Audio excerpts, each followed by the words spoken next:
Hello, LinkedIn ladies and gentlemen. Happy Tuesday. Hope you're doing wonderful.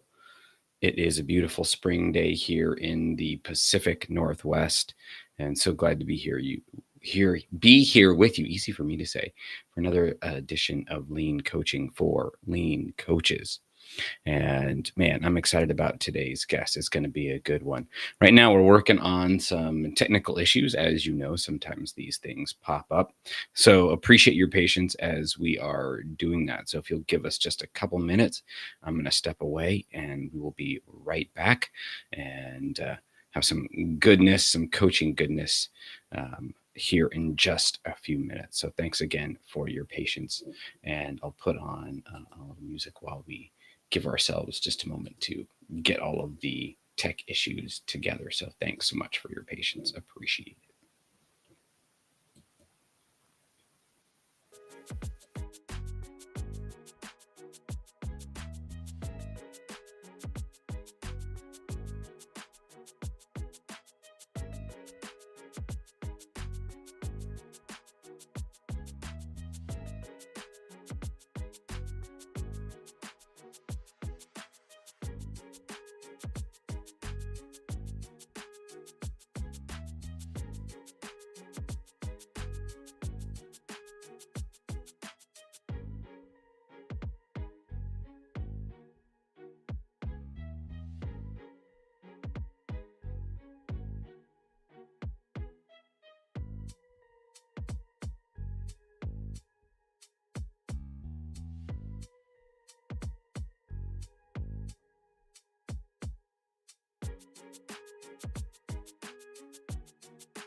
All right, y'all. Thank you for your patience as we continue to get squared away here. And I think we are looking good here. So thank you once again for your patience. And I am so excited to have our very special guest. We brought even the special music, the dance mix for him because he's got so much great moves. Probably, I don't know. He's got the dad vibes, but he's also got the granddad vibes. So I mean, he might have some even slicker moves than I bring to the table. So it's the man, the myth, the lean legend, Mr. Jeff Gray. Thank you, Jeff, for hopping on, my friend. Hey, thanks. Sorry. We got it all worked out. It all worked out. Yeah. It's all good. Sorry. We are present. This is wow, what we do. you're dating me. This is what we do in Lean, right? We experiment, we try new things, and we figure things out as we go. It's all good. But as a friend of mine says, we're rigidly flexible. So if that doesn't work, try something else. We're rigidly flexible. I love it. That's so good. I'll remember that. Tell my wife when I'm struggling to adapt to different things. Well, hey y'all. Hey, Jeff, thank you so much for dropping on in today for this session. And we're just rolling with the punches. But hey, for those of you that aren't familiar with Jeff or aren't connected, Why not? But Jeff, why don't you just share maybe a little bit of what you're up to these days in your world? I know you have been around the lean block for a bit, but it'd be great to introduce yourself to folks who maybe aren't familiar. Yeah, good morning, everybody. My name's Jeff Gray, and my son and I run our organization called Lean Revisions, and we do just Lean Six Sigma consulting, training, project execution, help people solve little technical issues like we experienced this morning. So we have been working together for about 7, 8 years now. And before that, I've been doing this with a friend of mine for like 15. Before that, I was in an industry and all that good stuff. Being a master black belt, working in all kinds of different industries. I started at Boeing many years ago, and that's when I met Dr. Deming and went through all of his training. And just since then, I've just been working with all kinds of industries, from healthcare to manufacturing to finance to Department of Defense, you name it. We've been executing lean and helping people improve their systems and processes and procedures and grow their business. Oh man. Well, it's so fun to have you here. And we want to dive into a challenge that you're experiencing, of course, here in a second. But it'd be great to know like why did you jump into uh this space back in the day? Like what really got your fire to jump into this? I think that gives some good context. Well, I was a young man, just got married, and so I had to go get a job. And I went back to Boeing, and I was going back to school, and I had to make airplane parts. And the interiors part up in Everett, 747, 767 line many years ago. Yep. And my boss came up to me and said, "Hey, you're going to help us make these planes better." And I said, "What's that?" And he goes, "You're going to be a part of this CQI team, continuous quality improvement." Oh yeah. And I Yep. said, "Oh, okay. So what's that all about?" He goes, "Well, you're not going to have to make airplane parts anymore." I said, "Oh, we're going to train you to help other people make them better." So they trained Yeah. me for a couple months, me and about 12 other people, locked us in a room for about 2 months Oof. and took us off to training. And then we had to go back out into the shops and teach them SPC and process mapping and cost of poor quality and metrics and begin to help optimize the systems out there. And that's really how I started doing this many, many years ago. And I was in my 20s. And that's how it all began. They just plucked me off the floor and said, "You're going to do it." Might have been my personality. Might have been I knew everybody. I don't know. But then I Oh really my. enjoyed it. Yeah. Yeah. Well, that gives us some good context for you've got a lot of experience in this space and passion too, which I think is so important. Yeah. But even for folks, whether you've been in this space, and Adam, always great to see you. Thank you for dropping in. Always great. I've been learning lean and practicing lean for like 7 or 8 years. You've been doing it for far more. But regardless, whether you're in your first year or you've been doing it for 30, 40 years like Jeff, there's always challenges that come up as we're doing this work, and especially for those of us that are on the entrepreneurial journey.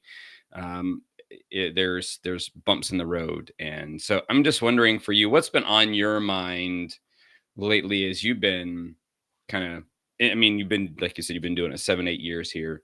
um, what's been on your mind these days, or taking up your space of things that you're trying to get through, challenges that you're having? Yeah. I think lately, when COVID hit, everybody went into, crisis mode and we Yeah, just did what we had to do, yeah, you yeah. know, whatever it took, whatever it cost, however we got to do it. We had to eat, we had to survive. Yep. And I think what we did is we added a lot of complexity. We just did what we needed to do, and it created a lot of chaos, a lot of waste, a lot of cost. So what I'm finding challenging right now is, having people understand cost of poor quality, waste in their systems, so we can get them back to efficiency and optimization. Um, and when I talk to leaders, they go, "What do you mean waste? What does that mean? What is cost of poor quality? And how do I understand it, identify it, and then measure it and turn it into lost revenue, the financial Mhm. impact of a poorly operating system, whether it's a service, a product output, or whatever you're doing out there, there's opportunities to improve. Yep. And so I always try to help people understand, let's identify where your waste is in your systems, because that's what's going to help you get the biggest bang for your buck, the fastest improvements. you can take that ROI and that training and knowledge and start tackling some of the bigger kind of things out there. So that's kind of the approach I've been doing. And I just make people observe, stand out there for 30 minutes in the same spot. Yep.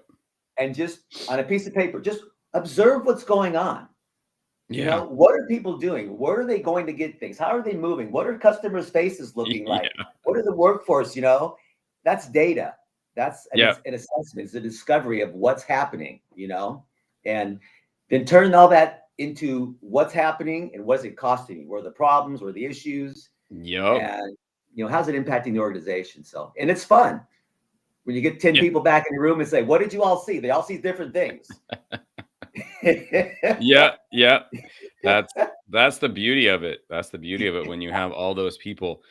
So as you're out there, you're doing this, and I think a lot of folks here, you know, who are in the lean business, they, you know, whether they've been entrepreneurs or they're practitioners, consultants, whatever it might be, you know, they've done this and they've faced probably what you faced in a lot of the companies you're going to, some challenges in being able to do that. What are you finding is your biggest challenges? You're offering these reframes, these way of looking at business that maybe or maybe not they've been introduced to or whatever.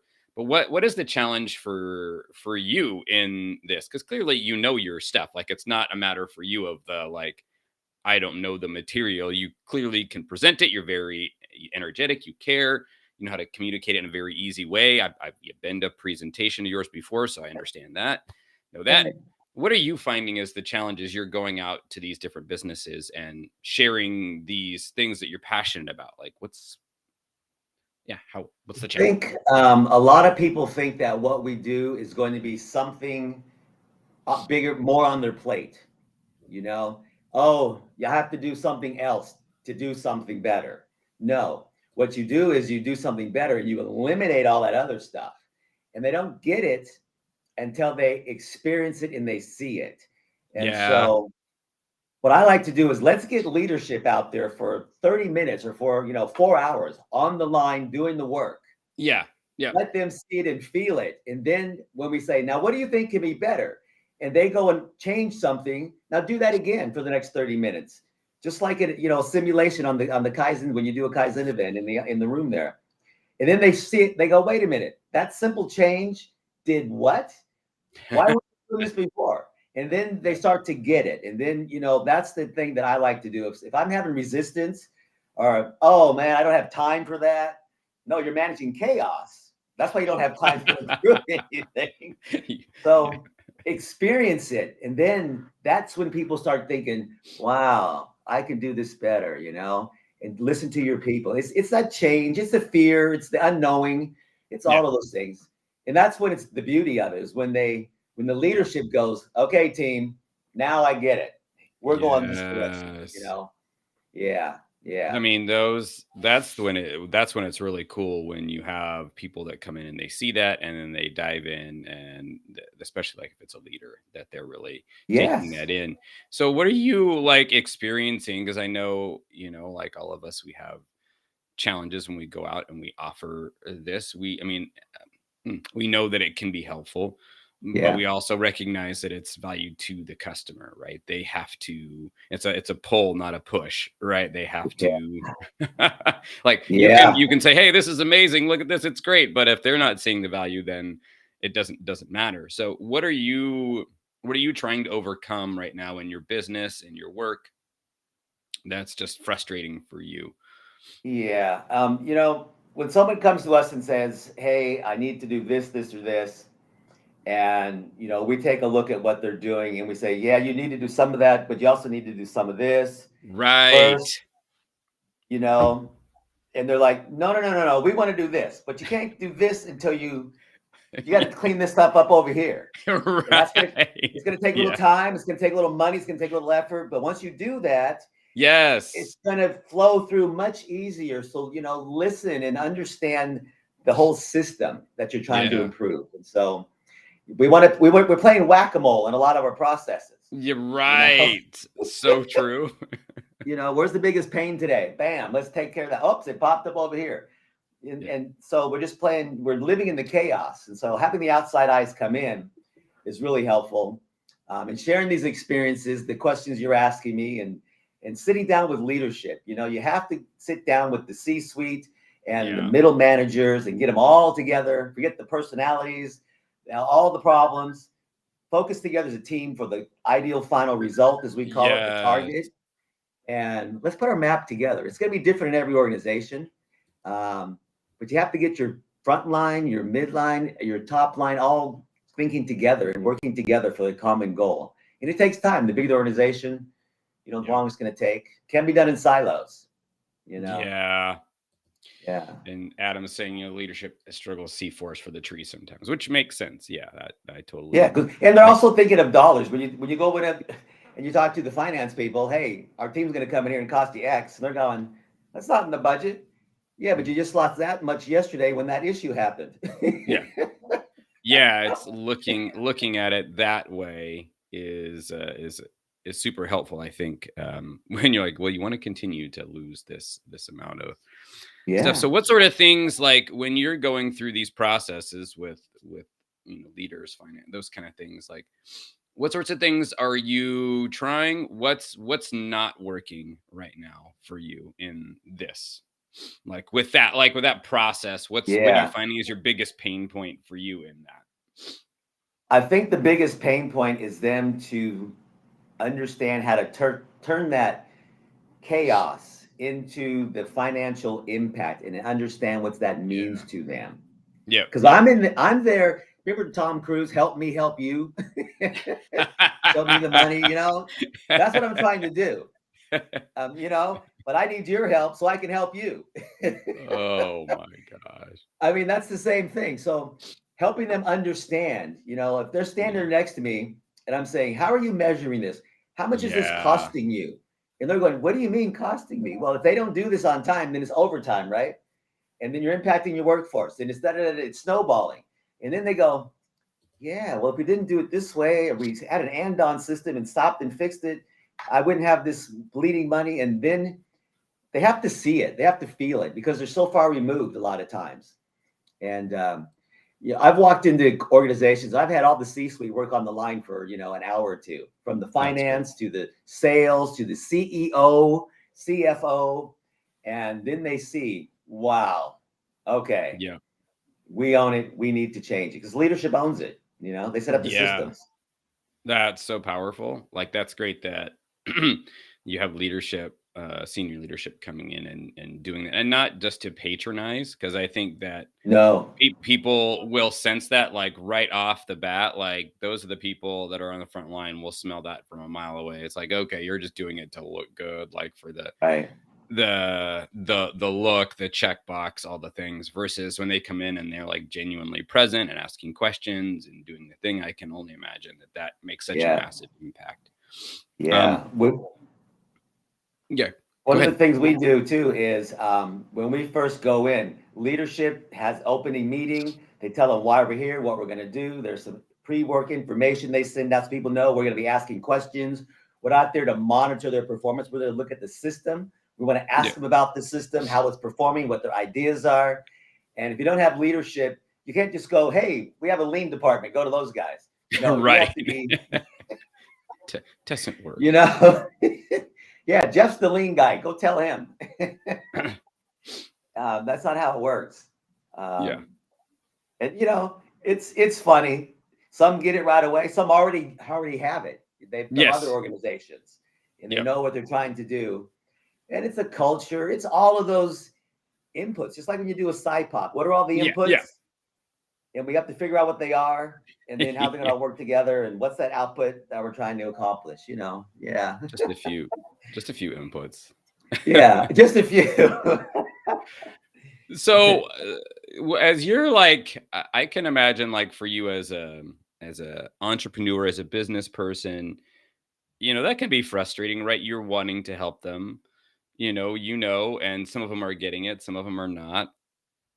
Yeah, So as you're kind of walking through this, what are you needing help with? What are you, as you're doing this? I mean, obviously this can be a challenge for them in yeah. doing the work. For you, as you're approaching this, what are you struggling to break through on so that you can, move forward with your business and whatnot.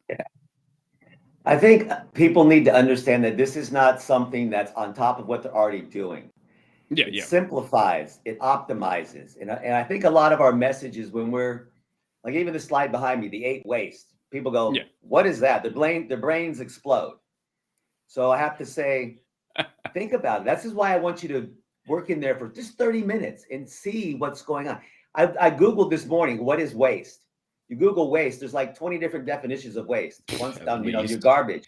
One's on a defect. It's like, that's why people don't get it. So if we keep it simple Yes. and baby steps, what's the first Yeah. thing an organization from top to bottom needs to understand? Is just keep it simple. You're not going to fix everything in a week. No. If you've been in business 30 years, it took you 30 years to feel this pain. That's You're not going right. to hire someone to come in there and in a month fix it all. That's You can't delegate it to one person, So if we keep it simple and we take baby steps and see some small wins, do a 1-day Kaizen, do a 4-hour Kaizen. Yeah. And just say, wow, we just saved X amount of time, X amount of waste, and an annualized basis. Hey, there's $20,000 back in our ROI and in our GL. Yeah. Oh, that was easy. What's next? What's next? And then it expands. Yeah. And then those naysayers who are sitting on the fence going, wow, it kind of does work. Hey, Sam, what did you do over there with those guys? Come over here and talk to my team now, because the fear is starting to go away, Yes. So, and I hate to say it, but get your stars, get your champions, get your people who will want to get engaged. When you first go in an organization, there's probably 20% who really are paying attention. That's so true. I had this, this is very relevant to me. Their brains explode. Exactly, Jason. That's right. Constant work and baby steps. I mean, that's really it right there. We do it one step at a time. And I think that I've got some folks that I'm having conversation with, and that's going to be one of the things as we continue to go down this road is, the simple things, right? We want to everybody who kind of starts getting passionate about this, especially if they're in an organization, like, oh, okay, cool. We want to build this culture. We want to have all of this and we want to do this, that, and then, okay, all right, we got to slow down. Like you said, keep it simple at first, because we kind of want to build out like all these, they want to have the huddle boards, we want to do all the things that we read about, and those are all good. Like there's not like those are bad things, right? It's just, okay, let's slow down. How can we, do a couple things. And I think having people like you said that are passionate about it. I remember talking to a gentleman in the Kata community. His name is Mark Rosenthal, and people ask him, okay, how do you build this culture? And he said, well, like you said, you start with people who really care and are passionate, and then you give them some frames. Like in the Kata, you coach them consistently so that they have a framework and they can go out and they can pass it along. In your framework, you're doing these events and you're offering them these things so they can have a framework to go out and they can take it on and pass on that passion. So it seems to me that that's something as maybe is worth thinking about it and kind of moving forward here. For those of us that are challenged, like this is a good takeaway maybe is like, keep it simple. And maybe you could offer some of the things that you find. Is there a particular thing that you find, or particular way that you offer to do that? Or how do you keep it simple with the people that you're working with? What sorts of things do you do that help do that you've seen have been successful? Yeah, I think get the people like Boeing. When I worked at Boeing, there was probably 20,000 people up there, and they handpicked 12, 13 of us to go in there and learn this. And so you have to have the people who are willing to learn and understand, and maybe have that kind of personality that can get people together. Yep. You have to have kind of that, and start small and transfer knowledge to folks and implement their ideas and measure their success, and then celebrate their success. Post up there, hey, these people did this. Post it up in the lunchroom, do whatever. And then other people who they talk to and in the grapevine, they'll start going, how was that? We worked at hospitals and we've trained people, and they see people in the room, and then they see things happening. The next people come up to us. We're walking, my son and I were walking through a hospital, and texts are going, hey, when's your next class? Because that thing you did, my boss changed this, and I want a piece of that. And then it starts to grow, you know. But get those people who are coming to you saying, hey, I do have issues. Can you come talk to me? You know, I this or that. And I think getting those champions that are in there up and running first, and then that's how you're going to get your momentum. A lot of organizations say we're going to do lean and train everybody. Well, you can Yeah. train everybody, but take it in phases.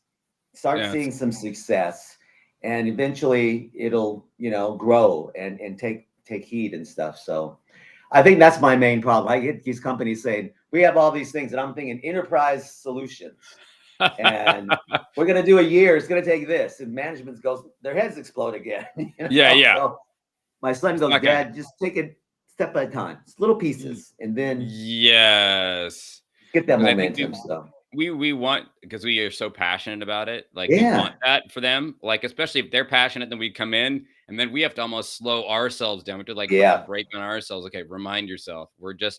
This is a long term yeah.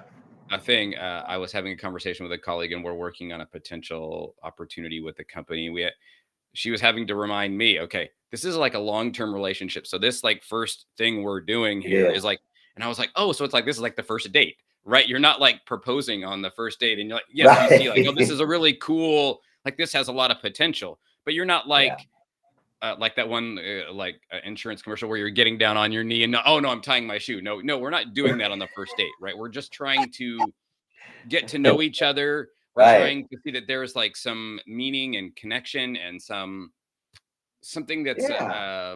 you're trying to build that's bigger, right? And so you're going to go slow, right? We go slow to go fast at the first. So Yeah. yeah, Yeah. and as Lynn is saying here, we start small Yeah. with willing to try and have examples of their success so others can see the impact. Absolutely, that's great. Yes. Absolutely, we want to do that.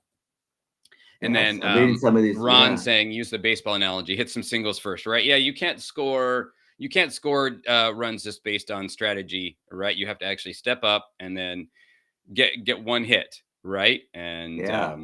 absolutely, Yeah. that's how you move the runners along and score. All right, I think that's great. So Yeah. I mean, look at Jeff, Ichiro, you know, yeah, singles, absolutely, yeah, you know, that's our guy, right? Pacific I Northwest, we know know. him. Yeah. Yeah. Well, y'all, this has been great. These It's are great. definitely as we from the start, it has not been what I've expected or what we normally have in this space. But hey, this is what makes this fun. Jeff is as you can see, Jeff's got such energy and passion around this, and we just take this conversation where it goes. Sometimes we go through and we come up with the next step, and other times we just have a conversation. And hopefully, this gives folks who came along some thoughts about how to do this. So what are you taking away from this conversation today, Jeff? I'm looking at the chat. It looks like we're giving some people some good nuggets to, you know, take their time. It looks like, yeah, simple, simple, simple, because that's what we need to do as practitioners. You know, just like when you have a little, I have a 2-year-old little grandbaby, and it's just like that. Think of that. Those of you Yes. who've been around 2 years, you have to keep it slow, take it simple, show Yep. them step by step, you know, and then they'll understand and they'll get it, and they'll, as they grow, they can do more. And that's, you know, how you kind of want to approach this. So I'm glad we're giving people in the chat here some of that observations. Is just like, yeah, take it simple and ask your customers what they really need and where they want to go, Yes. and show them the path, because they might have an idea. Okay, to get Yep. there, we have to do this. And something that you have to, like, you know, play catch ball. That's an old term for those Yes. of you who remember that term. Yeah. But yeah, I'm always learning, and I like the analogy there, the baseball and stuff like that. That it's all, we're all in the same industry, and we can learn Yes. from each other and help each other out. And you know, so I think if we're all on the same page with our messaging throughout the industry, the lean Yeah. practitioner industry, Yeah. we can all help each other and help our clients and our country and beyond and on. You know, I mean, that's what it's all about. Yeah. Always things to learn. Keep it simple. Uh, these are all great. I think the analogies you're talking about, your tool, and we have to want to wrap things up here, but it's the whole Okay. idea of crawl, run, a walk, run, right? And so we have to support them as they're going through that process and not be like, oh, you got to run right now. No, Yeah. crawl first. and it's helping give them a frame to learn how to see. And I think that that's the beauty of this, and it's such a meaningful work that we're doing here. So if y'all aren't connected with Jeff, please do so immediately. And excited to see what comes from that. Jeff, thank you so much for thank you today for this conversation. It was so much fun. Like I just felt like we could just sit over. I don't know. We're in the Northwest. We could sit over a cup of Starbucks or something. I don't know. Hey, we will. Definitely. We'll do that. And we'll be back here on Thursday, and we'll be talking about perfectionism in our industry. I think we can we feel like we help everybody solve problems. And we feel like we've got to have all our problems solved, but that's really not the case. So we'll have that conversation on Thursday. So come back here again for that. Again, Jeff, thank you so much for coming in. Everybody, I think this was one of the most active chats we've had. So thank you, everybody. Ron, Lynn, Adam, Jatonia, Chasen, all of y'all for dropping in and sharing and being a part of the conversation. Let's keep it going and have a fantastic Tuesday. I'm going to go off, get my coffee and oatmeal. Jeff, you have a fantastic day. I know you've got lots of things going on. Everybody have a good one. Let's keep the conversation going, and let's connect and keep doing this good work we're all doing. So thanks again. Thanks, everybody.